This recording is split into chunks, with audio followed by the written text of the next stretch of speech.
I remember the day I met him like it was yesterday. College was buzzing with the start of a new semester, and there I was, an eager young thing with a sketchbook under my arm, dreaming of becoming a top-notch designer. Then there was him, Jake, all charm and big dreams, talking loudly about changing the world one election at a time.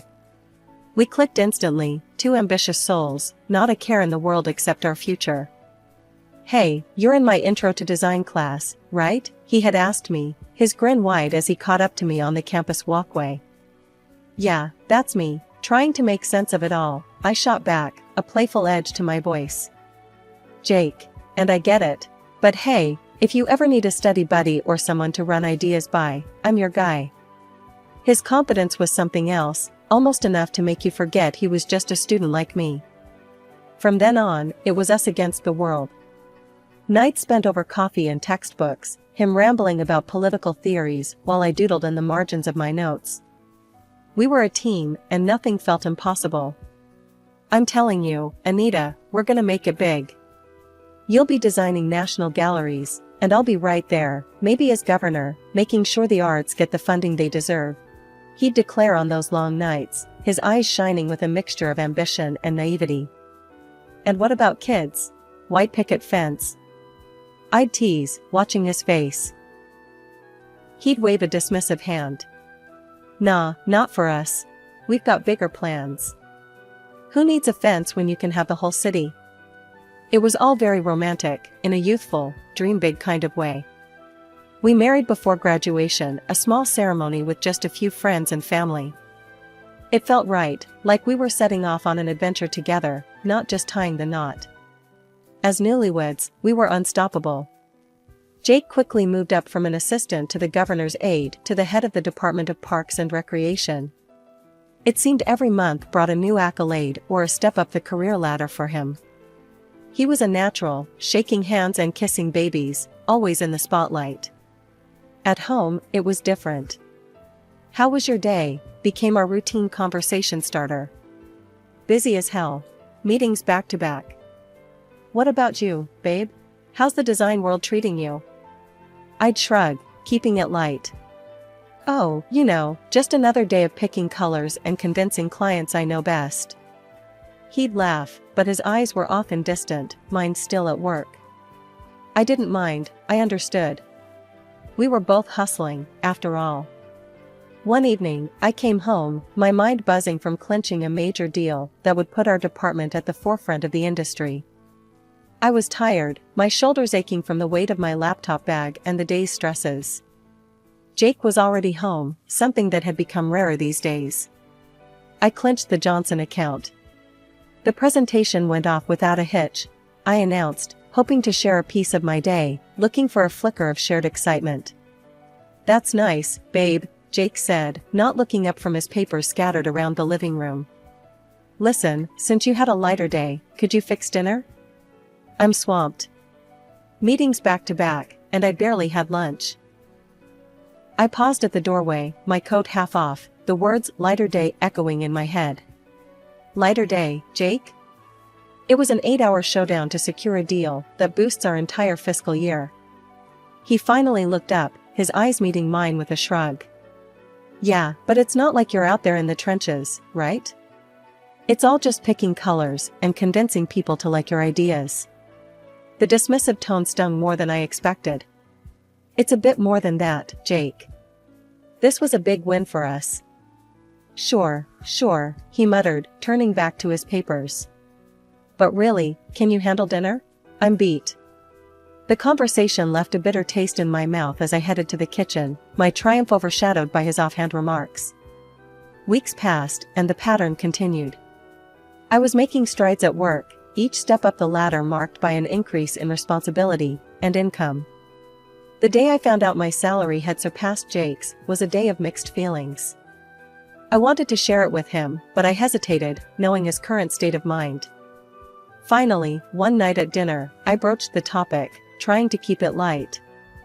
"You know, with the new accounts I brought in, it looks like I might be out earning you this year."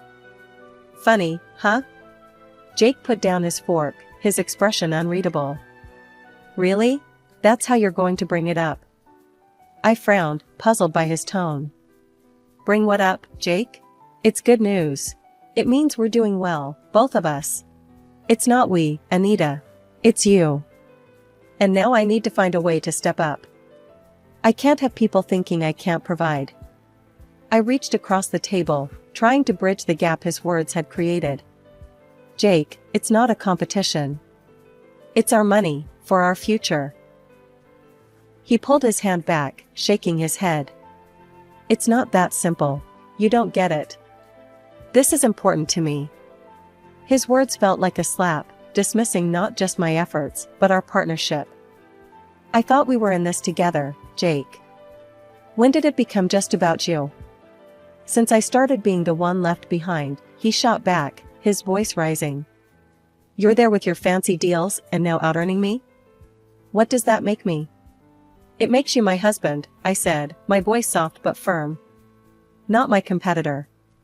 Jake scoffed, standing up abruptly. I need to think about this.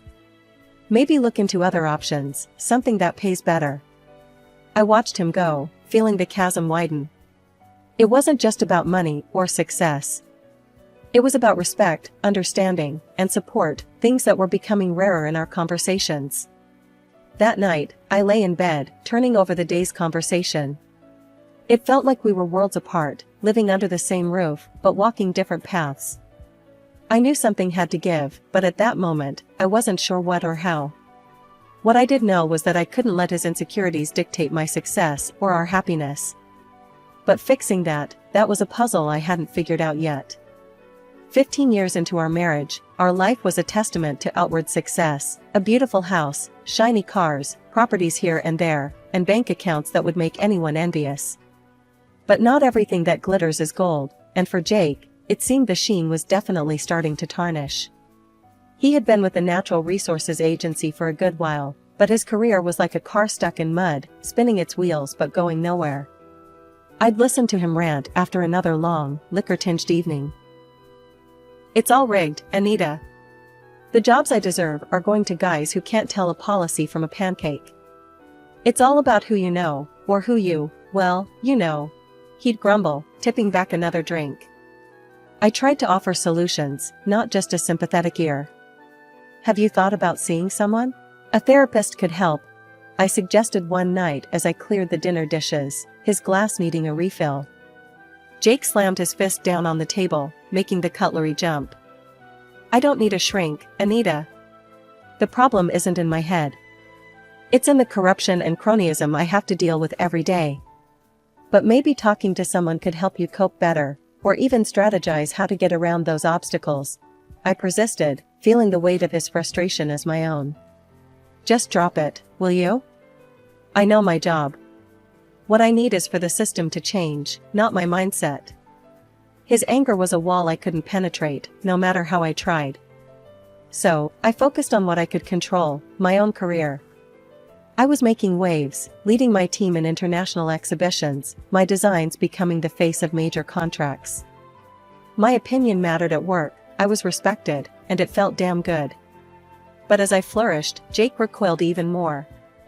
He stopped accompanying me to any work events, especially the big, glitzy ones where my achievements were front and center.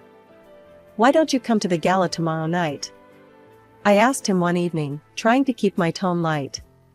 It would mean a lot to me.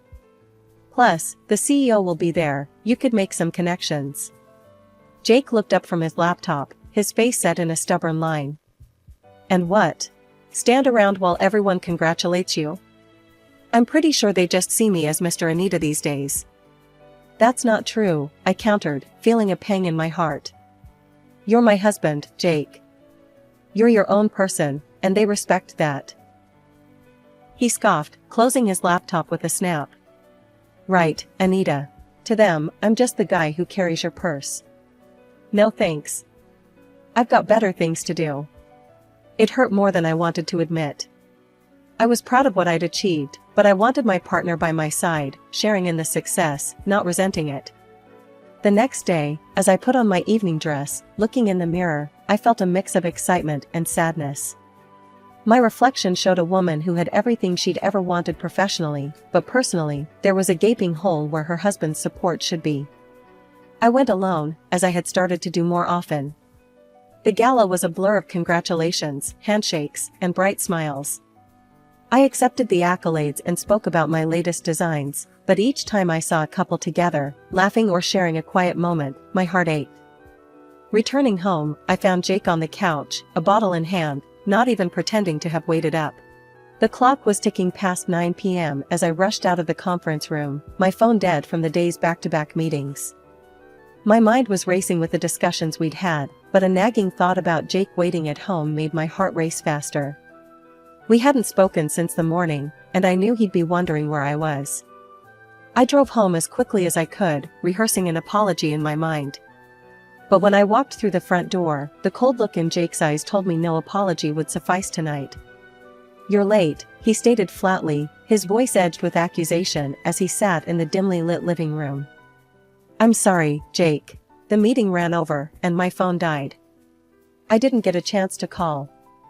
I dropped my keys in the bowl by the door, my voice weary. "Meeting, huh? Or should I say your little party with the bosses?" His words were sharp, his eyes narrowing. I was taken aback. "What are you talking about? It was just a regular business meeting, Jake." "Sure it was. I bet it's all those late nights with them that got you where you are. Not your talent, just playing up to the bosses." His voice was bitter, and he took a swig from the bottle next to him. My cheeks flushed with anger and disbelief. "You think I got my promotions by, what? Sleeping around? How can you even say that?" He laughed, a harsh sound that filled the room. "Oh, come on, Anita. It's obvious. Why else would they promote you, a woman, over others?" The accusation stung, and I felt a mix of hurt and fury. I earned my position with hard work and talent. It's disgusting that you'd think so low of me. Jake stood up abruptly, his body swaying slightly. "You're never here. Always working, leaving me alone. And we don't even have kids, because you're too busy with your career." His words were like slaps, each one hitting hard. "I can't believe you're blaming me for no kids. We agreed on this, Jake. And my career is not an excuse for your unhappiness or failures." He stepped closer, his voice rising. "My failures? No, Anita, they're because I married someone who cares more about her job than her husband. You've ruined everything." I tried to keep my voice calm. "Jake, this isn't us. We're both upset. Maybe we should talk about this in the morning when you're sober." "No, I'm done. I need to be alone." He grabbed his keys and headed toward the door. "Jake, wait." But he was already gone, the door slamming behind him.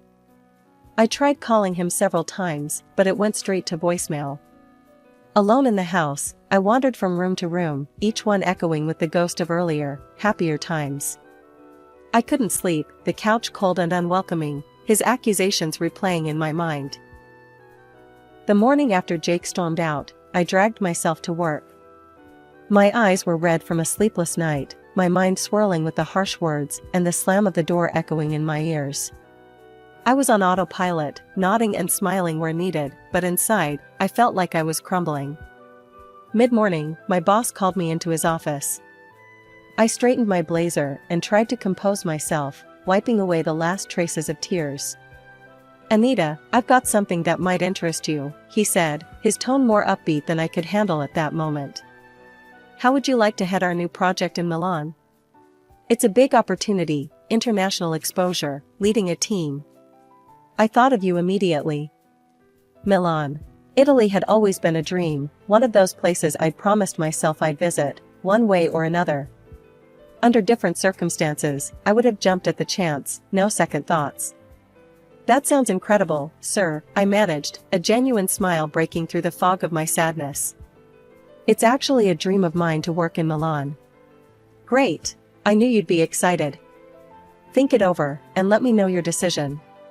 Returning home, I found Jake sitting at the kitchen table, looking sober but somber. The air between us was thick with unsaid words. I hesitated at the doorway, then decided to breach the silence.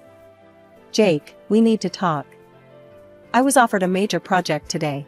It's in Milan," I began, watching his reaction closely. He looked up, his face hardening. Milan, huh? And what, you're just going to go? It's a big deal for my career, Jake. It could change everything for us, for me. I want to take it. I tried to keep my voice steady, assertive. Us? There's no us in this, Anita. It's always about you and your career. His voice rose, a bitter edge slicing through the quiet of the kitchen. I'm still the same person, Jake. I'm still your wife. Why can't you see this as something good for both of us? I pleaded, hoping for some sliver of understanding. There is no both of us if you choose to go to Milan. It's me or the job, Anita. Decide. His ultimatum hung in the air, stark and cold. Why do you make me choose, Jake? Why can't you be happy for me? My voice cracked, frustration and pain bubbling up. Because I need to know where I stand. Either you're with me, or you're there, living your dream without me. He was yelling now, his face red with anger. I took a deep breath, my mind made up, heart aching. I choose Milan. I have to do this, Jake, not just for my career, but for myself. Jake stood abruptly, his chair scraping against the tile floor. He stormed to our bedroom and came back with a stack of papers, divorce papers. Slamming them down on the table, he met my eyes with a cold finality. Then this is it, Anita. If you go, we're done. I stared at the papers, then at him, my heart sinking. But something inside me hardened. I couldn't give up on my dreams, not even for him. The next week was a blur. I signed the papers, packed my bags, and before I knew it, I was on a plane to Milan. The city was beautiful, a picturesque postcard at every turn. I was often on TV, discussing the project, my face a mask of professionalism, hiding the turmoil inside. Despite the excitement, my thoughts drifted back to Jake, to the possibility of fixing things. But each time I picked up my phone to call, I remembered his ultimatum, and my resolve strengthened. Stepping back into the house after 2 weeks in Milan felt surreal. But there he was, Jake, sitting on the sofa as if the past month had been just a minor hiccup. Anita, you're back. Come here, he said, rising from the couch with open arms, a forced smile plastered across his face. I approached, but kept my distance, the memories of his ultimatums and threats too fresh to allow any closer. Jake, we can't just pretend nothing happened. You gave me an ultimatum, remember? Me or the job? He waved a dismissive hand, his voice light. Oh, that. I was just stressed, you know? But I've had time to think, and I'm willing to start over. I'm ready to forgive you, as long as you agree to make some changes. My eyebrows shot up. Forgive me? For what, exactly? For following my career? And what changes are you talking about? Jake's expression hardened slightly. You know, Anita, quit your job, focus on us. If you'd just listen and do as I say, we could go back to how things were. It hit me then, the sheer absurdity and manipulation in his words. I felt a mix of anger and relief, anger at his audacity, and relief that I was finally seeing the manipulation for what it was. You can't be serious, Jake. You're asking me to give up everything I've worked for. You know I can't do that. He laughed, a tight, cold sound. It was worth a shot. But I thought you'd see sense. Guess I was wrong. I reached into my bag, pulling out the divorce papers, the ones he had thrown at me before I left. I signed these, Jake. I thought you were serious about the divorce. Seems I was right. His smile faltered, and he snatched the papers from my hand. This was just a joke, Anita. Can't you take a joke? A joke? I stared at him, incredulous. Threatening divorce was a joke? You're unbelievable. Jake's face turned red, his voice rising. You're making a huge mistake, Anita. You'll regret this. I won't let you just walk away and ruin everything. I'm not ruining anything. I'm saving myself, I said firmly. You've made it clear where I stand with you. It's time for me to move on. He stood, towering over me, his voice venomous. Fine. But you're not taking anything from here. This is my house, my things. You leave with nothing. I'll make sure everyone knows how you got to the top. I'll destroy you. Try it, and it'll backfire, I said calmly, though my heart was pounding. I've done nothing wrong. My conscience is clear. I went to our bedroom, packed a suitcase with essentials, some clothes, my design portfolios, personal documents. The rest didn't matter. I could replace things, but I couldn't replace peace of mind or self-respect. The morning after leaving the house, I made my way to my lawyer's office, my mind a whirlwind of emotions and plans. Walking into Mr. Carter's office, I found him looking over some papers, his glasses perched on the tip of his nose. He looked up, his expression serious. Anita, good to see you. Please, have a seat.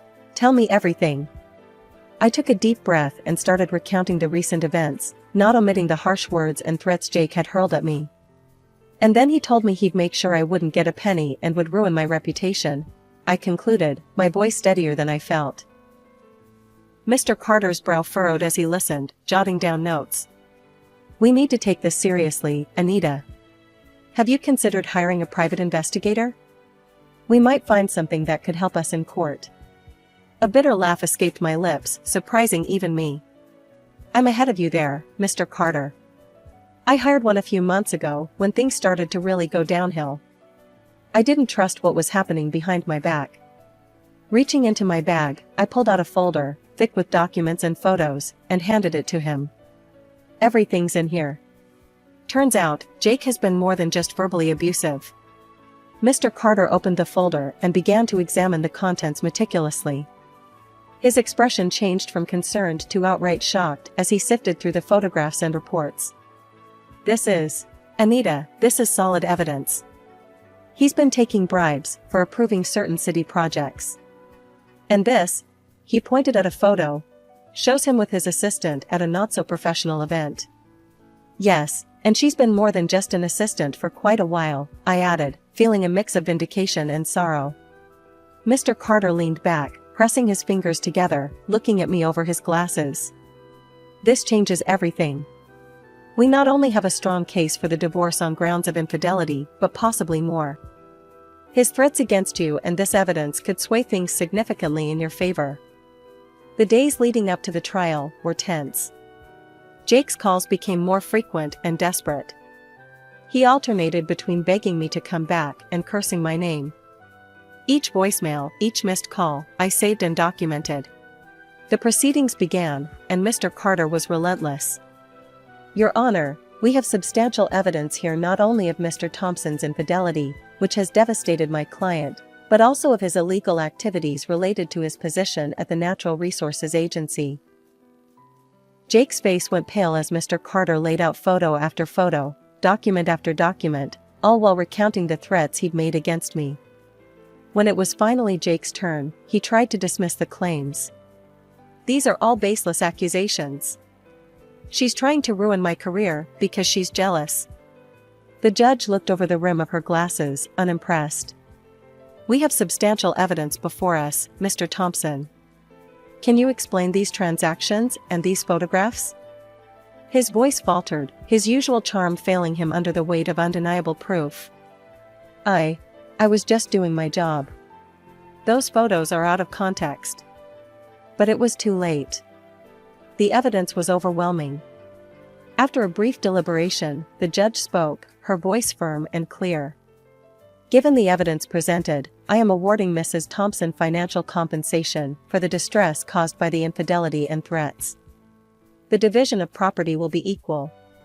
With the past finally behind me, I threw myself into my work with a passion that hadn't felt this raw and real in years. Before I knew it, my dedication paid off. I was offered the position of creative director. It was a dream come true, a position I had eyed for years. I was out celebrating this new chapter at a cozy little bistro downtown with my closest friend, Laura, when my phone buzzed.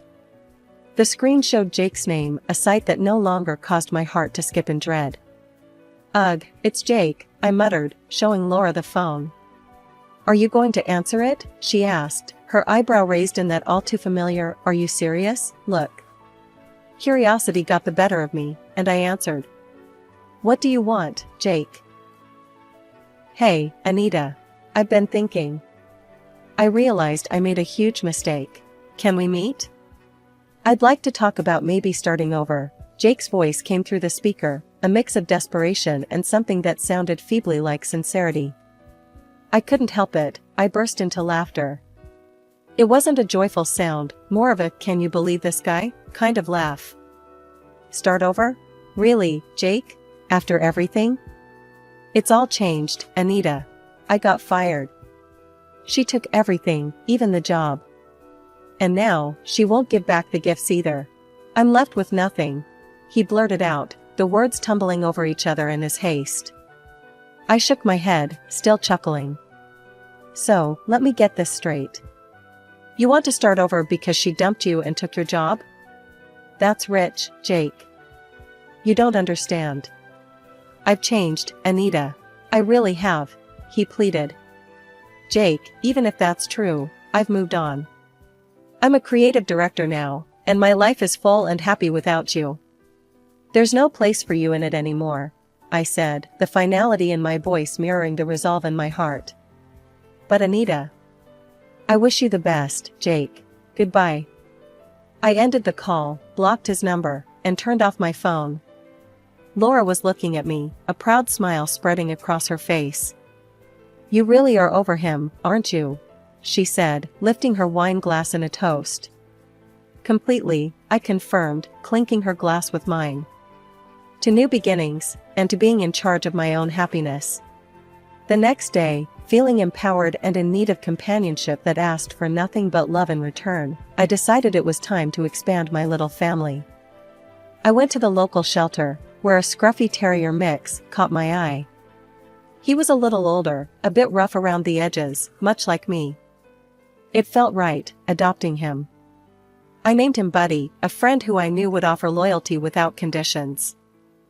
Life was good. It was real, it was mine, and it was filled with possibilities.